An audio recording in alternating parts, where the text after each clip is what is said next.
The first project is on public health genomics, and we start with future panel. And regarding the pros, we identified that bringing together scientific expertise from different countries would be a plus. And that is diversified perspectives in addressing the issue. And that will lead us to a good opportunity to bring or to force the scientific community to work together across disciplines and organizations.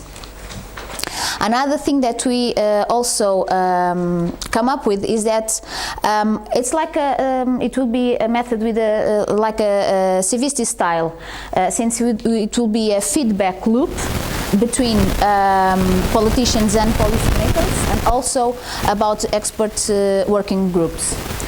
So another thing that we pointed out was that politicians and policymakers need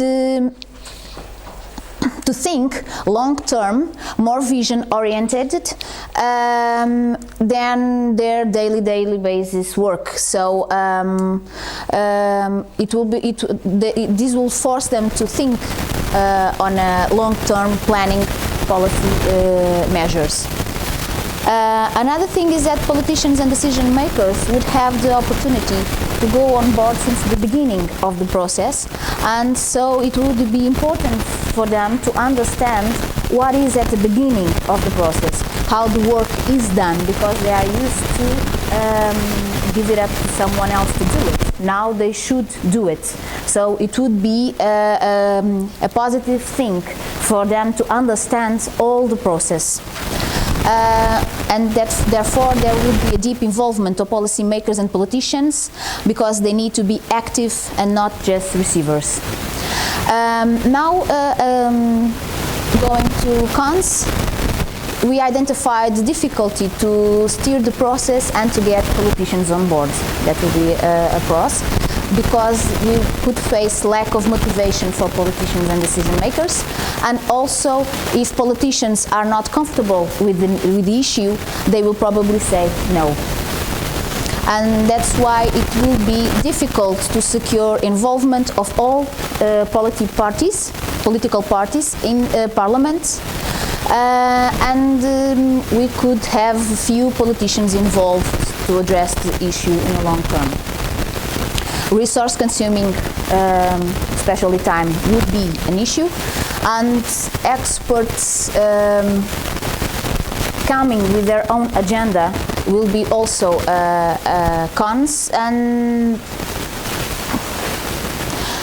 because we are facing diva-like experts, it will be also a cons to manage all of these issues.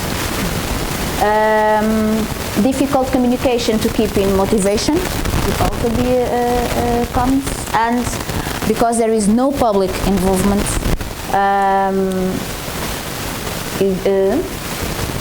everyone affected, but no citizens are involved, although the outcome might influence society. Potential difficulties to link project results to working process in parliaments was also identified by our group. So moving on now to the challenges. We find quite a few. I will start with timing the process well with the agenda of the politicians and policymakers, and getting their involvement is crucial. That will be a challenge for this method. So getting the right combination of experts to avoid tensions within the panel should also be a challenge. And for that, another challenge, the project manager has to, or needs to have basic knowledge of the subject in order to control all the process, and the project manager also have to have good skills in managing all of the group and the project. Communication of the future panel result with the general public is also a challenge. Public acceptance of political actions might be negative, we have to handle that. Translating between the scientific and the political participants and creating a common language also for the documentations needed, it will be a challenge. The fact that it could be a supranational level of the project pilot is also a challenge. Privacy issues also. The costs increases when the method is applied at the supranational level, and that is also an issue to take into account. How to connect with the parliamentarians? It's also a challenge. The involvement of MEPs at the European Parliament, and least but not least, the representation, to have the representation of all political parties in the panel. It will be also a challenge. So, in the end, we divided the last question into, do you want me to stand here? We divided the last question into 3 phases: scoping, implementing, and action and results. So in scoping, what we came up with is that in this phase we could make expert interviews, and we could have meetings with parliamentarians. Then we could also make some desktop researches, also to inform MPs, meetings with MPs, and then mapping the availability, mapping of available expertise, independent from the countries, from all different countries.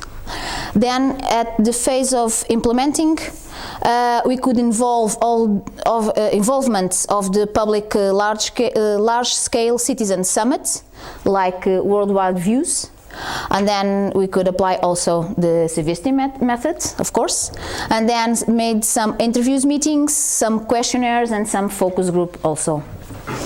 When going to acting and results, we divided into dissemination. We could do it by having science festivals to inform the society at a large scale, and we could use social media to inform the society in general. In terms of future actions, well, we thought that this was an issue that could start to with young citizens, because in the future, in the long term, those will be the adults suffering from these decisions, these consequences of these decisions. So with that in mind, we think that there should be some debate packages for schools. So that young children can go to their parents and talk about these issues. Probably those parents will be also in another methods that we have, but it should take into consideration. And then we also talked about lifelong learning processes. This should also take into consideration, just to address the very bored public.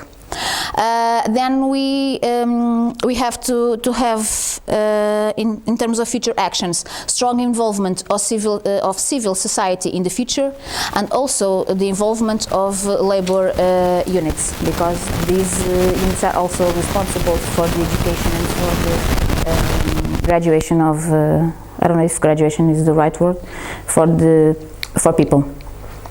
So that's it. Thank you.